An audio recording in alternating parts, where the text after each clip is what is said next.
الحمد لله نحمده ونصلي على رسوله الكريم أما بعد. عن أبي هريرة رضي الله عنه قال رسول الله صلى الله عليه وسلم من حج ولم يرفث ولم يسفق رجع كيوم ولدته أمه. رواه البخاری.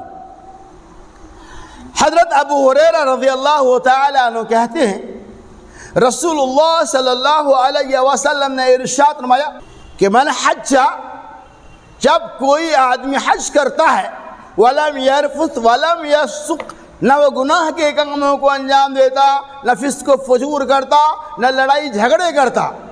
رجع کیوم ولدت امہ، وہ اس طرح سے لوٹتا ہے وہاں سے جس طرح سے اس کی ماں نے اسے جنا۔ محترم سامعین کرام، اس حدیث پاک کے اندر اللہ کے رسول صلی اللہ علیہ وسلم نے حجاج کی اہمیت اور اس کی فضیلت کی طرف اشارہ فرمایا ہے کہ حجاج کا کتنا بڑا مقام ہے۔ جیسا کہ آپ جانتے ہیں کہ حج اسلام کے ارکان خمسہ میں سے ایک رکن ہے، جس سے اللہ تبارک و تعالی نے صاحب مستطیع پہ، یعنی جو لوگ مالدار ہیں، جو لوگ اہل ثروت ہیں، انہی کے اوپر سال میں ایک مرتبہ فرض قرار دیا ہے۔ اور اسی حج کے بارے میں محمد الرسول اللہ صلی اللہ علیہ وسلم نے ارشاد فرمایا، جب بندہ مومن حج کر لیتا ہے اور اپنے آپ کی عبادت کرتا ہے، اللہ تبارک و تعالیٰ کی مطیع و فرما برداری میں اپنے وقت کو گزارتا ہے، لڑائی جھگڑے، فسق و فجور، گالی گلوچ سے